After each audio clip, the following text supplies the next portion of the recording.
So I think we can go ahead and get started. This is our last session, so congratulations on making it through 2 long days. For those of you who don't know Bob and Bryan, Bob is the CEO and founder of the company, and Bryan leads up our sales team and has been involved in the industry for well over a decade. I can't name you how many years now. So there are people who know a lot about this industry. We have some questions we've collected from Facebook and from emails over the last couple of weeks that we see a lot from race directors that we're going to start out with. But if you guys have things that you really want them to answer, feel free to put those in chat too, and we'll see what we have time to get to. Start out with a really fun one. I'm from a for-profit organization. It's my job to put on races. So why is there so much focus on nonprofits right now? It really is a valid job just to do it for profit. Yeah, I'd say, kind of the first point I'd like to make is that the focus is on endurance events, and it's on nonprofits. And specifically around fundraising events is really where we're gonna put a lot of our focus. And I've written and talked about this concept of a 3-legged stool. So companies exist with 3 different constituencies: customers, employees, and owners. And you have to keep all that in balance. And so what we were seeing a couple of years ago, and we thought a lot about moving into the nonprofit space, and we're just getting around to communicating that. But it was a very conscious, thought out decision that we talked about quite a bit internally. So the first is customers. It turns out that, like 45% of our transaction volume actually winds up with nonprofit entities. And when we did a survey, it turned out that 95% of the endurance events were actually connected to a nonprofit in some sort of way, shape, or form. And our customers were asking us for more features for nonprofits. So we feel that we're really good at building technology. And so we wanted to create technology that met our customers' needs. And we felt that it was a nice set of customers. Like, one of the great things about our company has been that we've got great customers. They're just nice people that are putting on events either to raise money or for health reasons. And there's a bunch of good people and good ideas behind all these events. The second is employees. So when we started thinking about what was happening with us, so over the next 5 years, we're going to kind of reach a plateau in the endurance community. So there's only about $1 billion of race registration fees per year in the US. So that's how much people spend signing up for 5Ks and half marathons. And in 2019, we were at about 270 million, so 25 to 30% market share in that neighborhood. So as we come out of this pandemic, we're probably going to be closer to probably 40% market share. But over time, we're going to cap out at, say, 50 or 60% market share. And what that means is that the company is going to kind of plateau from a growth perspective. When you think about that, what that means is that it doesn't provide as much opportunity for employees to grow. And opportunities for hiring new people and things like that. And so we felt that by taking on a new challenge, that we could expand and that we had the capability of expanding. Now, we went through a tough year last year, but I think that we're within our kind of reach to be able to expand without hurting our existing employees. One of the things I covered in the kickoff was I showed how all of our infrastructure investment is staying stable or slightly going up, and our endurance investment is staying stable as well. So we're not taking stuff away from endurance. And actually, by having GiveSignup and increased revenue and investment and stuff like that allows us to grow the overall kind of infrastructure part of our platform. So like the new email system that we're going to build over the course of the next year, it benefits both endurance and nonprofit, and we wouldn't be able to afford as many developers if we didn't do that. The final one is owners.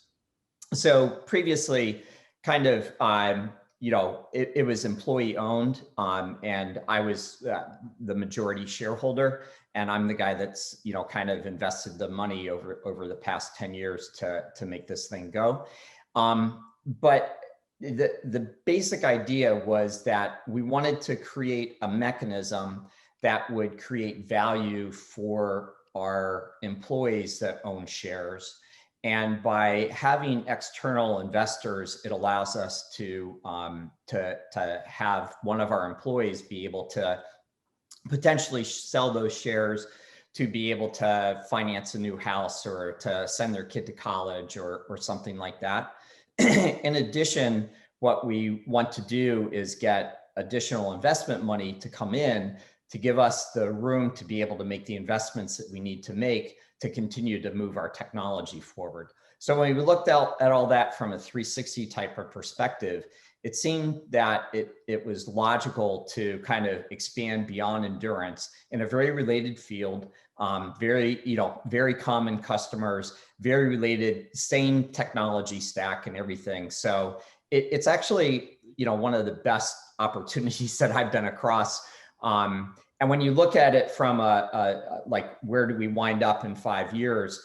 In 5 years, we're going to be able to, help our customers raise, $1 billion a year. About half of that is going to be from endurance, but at that point in time, we're going to be kind of hitting a plateau. And in the nonprofit world, people spend about $50 billion online on events and related fundraising. And so we're going to be just at the beginning of being able to create a company that lasts for a long time, offers plenty of growth for customers, employees, and investors. So that's why we did it. Long answer. Sorry, Brian. I know you don't like long. The only thing I would add that's very simple is that a number of the timing and event management companies who are for-profit work with a lot of nonprofits. And there's two issues we have. One is that many of the event management companies and timing companies don't fully understand our capabilities. And I run into that all the time. They just didn't know how powerful Facebook fundraising is. So by educating the people who come to this symposium, we think that will help in those conversations where a walk, which really is a good fit for our platforms, not using it. And then the other is that logistically and all the tools that we're building that everybody loves, like the check-in app and things like that, aren't getting utilized or improved as fastly as possible because we're not getting that 2,000 person walk. Like our walk percentage is very low because people think of RunSignup. So we think GiveSignup as a brand will help open the door for the timing and event management companies that sits down with that local group that's like, hey, we'd love for you to set up a finish line and a clock, and oh, you can help with check-in, oh, you can help with donations and fundraising. That's where we think our platform's in a tremendous fit. And that's one of my big goals over the next year to 2 years is to get a lot of the walks because there's thousands of them that have never heard of us. And we've already started to see that happening. So it's, I think it's good news for everybody, to tell you the truth. We'll throw you guys an easy one now, I think. By now, I've heard you guys talk about referral rewards as a marketing tool a million times, but if you had to pick another free or low cost marketing strategy that you'd recommend for a small to medium race, what would that be? So one of my favorite strategies that takes effort, but doesn't cost money is one of the things that I've found, so I have a daughter, she's 6, almost 7, is you look for things to do on the weekends. So is there a festival going on? Is this park open? Now with COVID, it's been a little different. But what you find is that there's hundreds of opportunities and events that are going on across the course of the year that you didn't know about. So in Richmond, where I live, there's Richmond Family Magazine. Well, how many people have heard of Richmond Family Magazine? Not very many. But guess what? They have a great event calendar. So one of the things that you can do is make sure you understand. So ask people about where do they look for events, and make sure your event is listed many places locally. Again, it takes effort. You have to maybe register or add your event, whatever it is, and plug your URL in. But I would say that is the lowest hanging fruit. It's something an intern could do. It's something, if you got a son or daughter that's 14, 15 years old, they probably can do it better than you. So that there's probably 10 to 20 of those opportunities in your community that are kind of soft marketing opportunities. So that's my favorite free one, because generally speaking, they don't charge for that. Yeah, the one that I really like, and we did this at the Scott Coffee Run several years ago, is basically to have a team reward.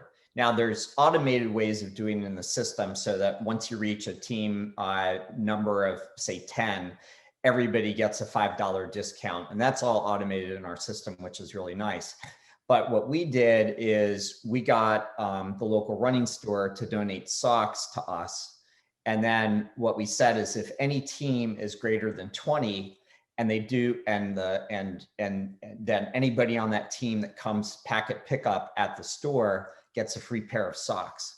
And the socks, you know, running stores can get them really cheaply. So even if you pay back the running store for their cost, it's pretty cost effective. And what you see is that people really want the socks. So if there's like 12 people on the team, they start to reach out to their friends, and it's the same thing as the referral rewards, but it's a way of networking and bringing something physical to the team. The other thing that we did is we said that the biggest team would actually get a special tent. It actually became overwhelming, and we didn't do a good job of implementing the tent and stuff like that because we had 2 teams.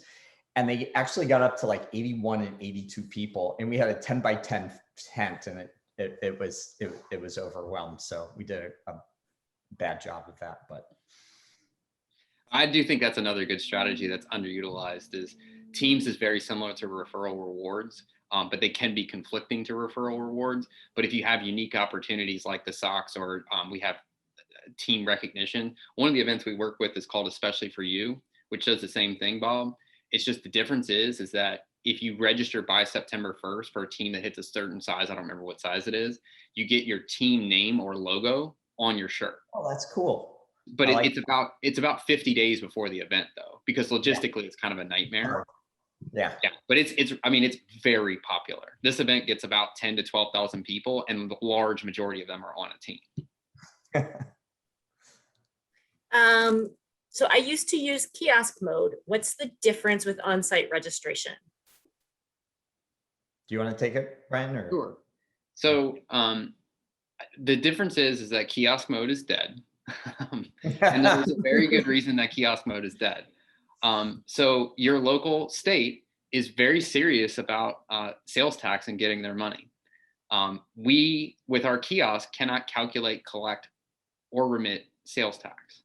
So what we've had to do is, once again, rewrite our on-site registration system.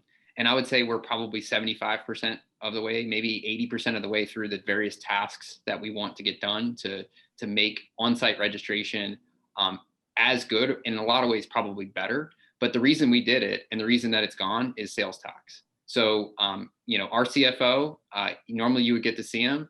He is probably on the phone with state of Wisconsin right now, just checking to make sure we're paying all the money that they want from us. And you guys hear us talk about it a lot. We hide a lot of the pain with sales tax, but that's why it's happening. And so our on-site kiosk is now called on-site registration. And there's tons of configuration that you can do, including things like team registration that we couldn't previously do with our kiosk registration. So we understand that some people are a little unhappy with it and that they don't understand why we changed it. I promise you, we didn't change it just because we wanted to. We were forced our hand on that. But at the end of this, I think we're gonna have some great software that allows you to get people registered on site quickly and easily. Yeah, as Jim says, you know, I think a growing proportion of people are just registering right on their phones. That's where people feel the most comfortable and everything. And then kind of we're still in this post-COVID, you know, kind of current COVID type of situation. Having shared workstations at an event is not necessarily the most ideal thing to do right now.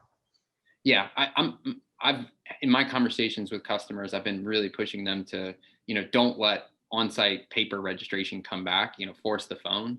I like to say, if you can order DoorDash, you can register on your phone. So clearly those companies have done very, very well. So people are very comfortable utilizing their phone. Sticking with event day, my timer wants me to do dynamic bib assignment, but it makes me really nervous. What happens if the volunteer assigns the wrong number to someone? So I can understand why it would make you nervous, because the other way of doing it is, say, alphabetizing the list. You've got a nice pretty list that's printed out in front of you. The reason why a timer would prefer that is there's a lot of reasons. So the first thing is just waste. The larger your race is, if you have a 10 to 15% no-show, so if you've got 1,000 participants, which that's a larger event, but you know, that's 100 to 150 bibs that were assigned that are just gone. You know, if you put a number on it and somebody's name on it and your race logo on the bib, that's yours. Like, you own it, even if someone doesn't use it. And the chips cost like $1, so you know they're not inexpensive. Yeah, so it's pretty wasteful.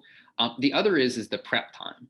So if you're doing a mail merge, so you can print out labels to put on bibs to ensure everything's correctly put together, that takes, you know, an hour or 2 hours or 3 hours or more, depending on how many people that you have.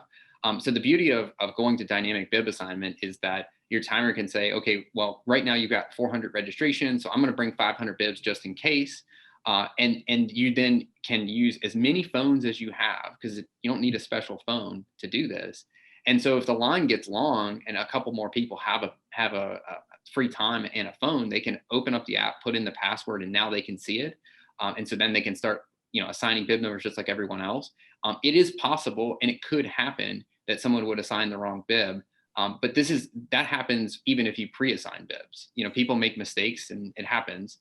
But there are things that a timer can talk to you about that would help with this, such as if you have a barcode on the bib, our check-in app allows you to scan that barcode and auto-assign that bib number. So that really cuts down the human error part of it. And there's other things that you can talk about. There's other issues you may run into, such as families, you know, shuffling up their bibs. But you can solve that a little bit by using a Sharpie and just writing down Bob and Bryan and Johanna on the bibs so that each person knows what's on there. But the main thing that you're getting out of our check-in app is flexibility and reducing waste. The other thing I will say is that timers, from the beginning of timers, have struggled with the issue of getting the wrong person with the wrong bib, right? You know, Bryan and I show up together and somehow we switch our bibs, we switch shirts or whatever.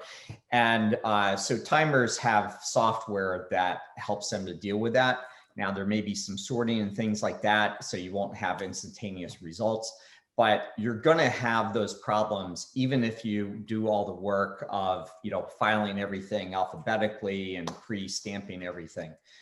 So the speed too can't be understated. So once you get into the hang of it, you can really assign a lot of bibs very quickly. It's incredibly fast. Very different topic. Do you have any plans for a Zapier integration? It's really expensive to pay for an integration.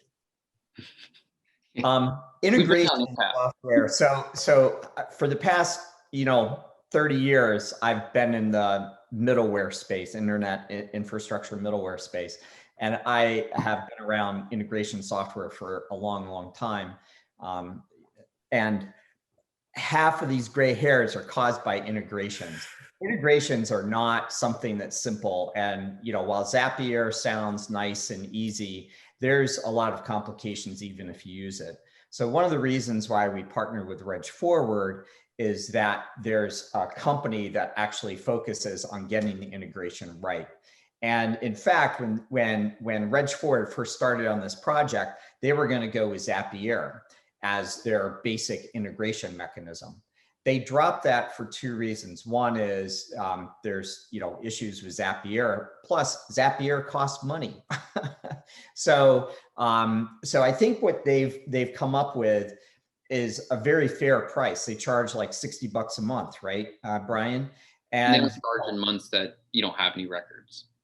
Exactly. And so like, it's just, it really is pretty inexpensive. Now, if you can't afford the $60 a month, wait till the end of your event, download your CSV, load it in to your, whatever your database management system is, and go from there.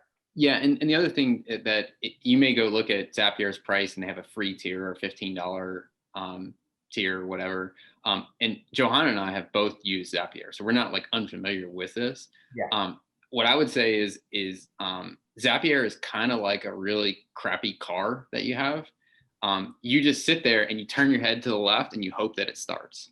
And then if it doesn't, you go out, like you check the dipstick and like there's still oil in it, and you come back and then it starts and you don't know why. Johanna and I have gone back and forth a number of times trying to figure out why it stopped working. And then the other thing is that RunSignup is not a good platform for Zapier, because we'd have to build a whole nother system, what's called queuing. So we do real-time integrations, meaning if your data is in RunSignup, it can immediately be in Salesforce. And Zapier doesn't like that. Well, they do like it because they can charge you an absorbent amount of money. So if you have registrations every single day, just say one, the math comes out to maybe $500 for tasks, because they charge every time data moves or changes. So like, that's why we and Reg Ford tested with Zapier just to kind of learn how things work.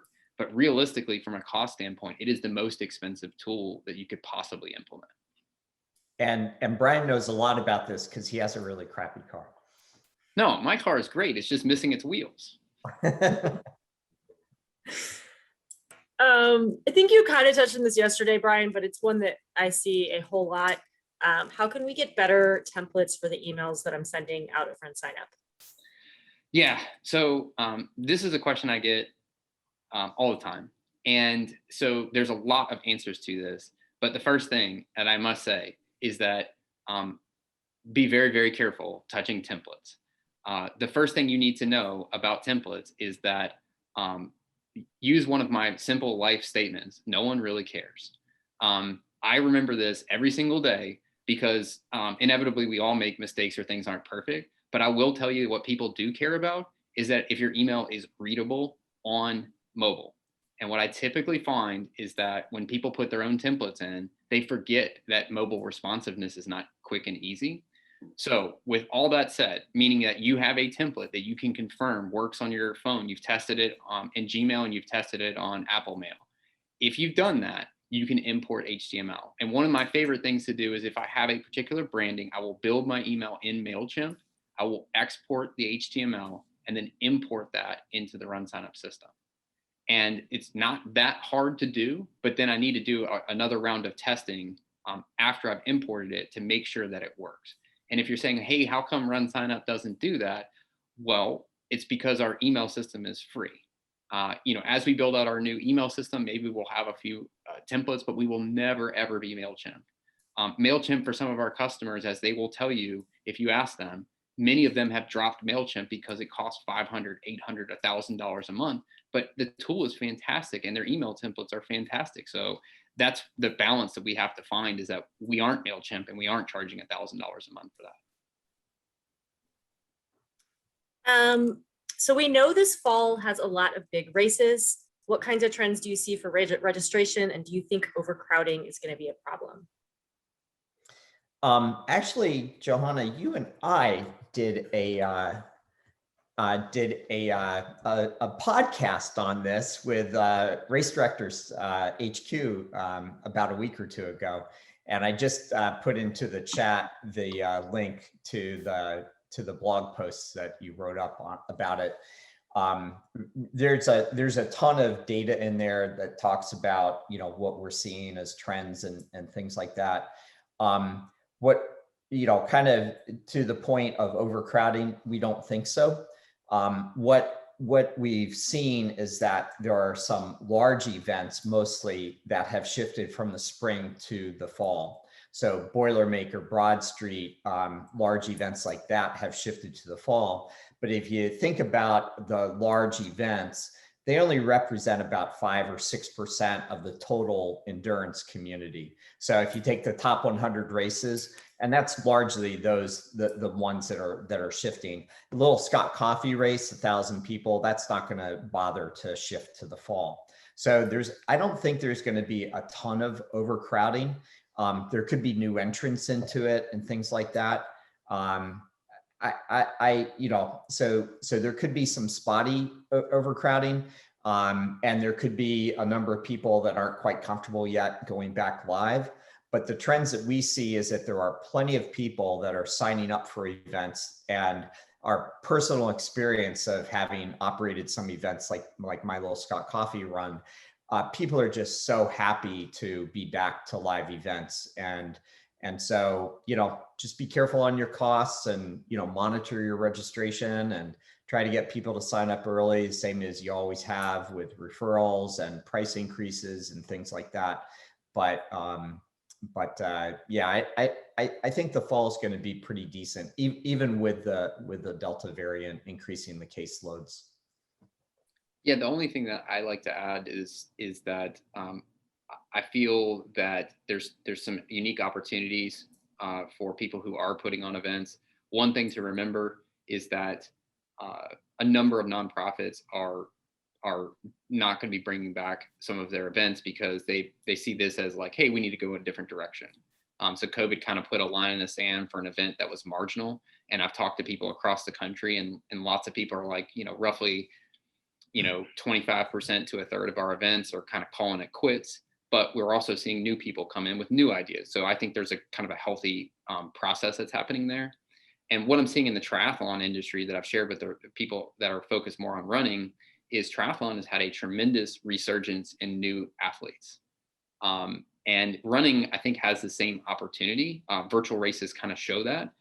The data shows that many people do virtual races because they don't feel comfortable that they would be accepted at an in-person race because maybe they think they're not fast enough or they're not good enough or whatever. So making sure that your messaging is welcoming to people who have never done a race and your marketing is somewhat targeting people who are new to a running race, I think is a tremendous opportunity. I mean, some of the data I'm reading is there's a number of running shoes sold was up 25 to 30% last year. So I do think that has somewhat yet to show itself because triathlon has shown strength, and a lot of that strength is coming from new athletes. So I think that's something to keep in the back of your mind. How do you communicate with someone? And if you have a friend that's new to running due to COVID, interview them. What kind of words and phrases do they respond to? What would be interesting to them? Why they would come and do an event? I'm going to try to get through two more here. Do you think paying for Facebook advertising is worth it? And how much of my budget should I spend on that? Who wants to take this one? I will take it, and I will say, who knows? I will say that some of our larger customers are quite successful with Facebook ads, and it's a key part of their business and revenue model. I will also say that they spent a fair amount of time with trial and tribulation and making mistakes and spending money that was wasted. I would, if you decide to do it, I would make the investment big enough that you can measure. So don't make a $10 investment.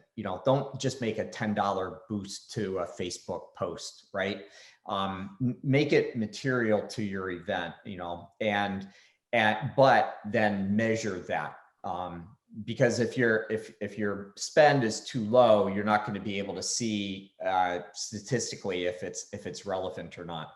I will state that the changes that Apple has made have impacted Facebook advertising very negatively, and so it's not as good and productive as it used to be.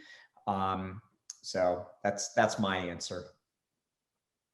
Yeah, and I think it's really important to make sure that you are spending money on advertising if you don't feel comfortable with Facebook.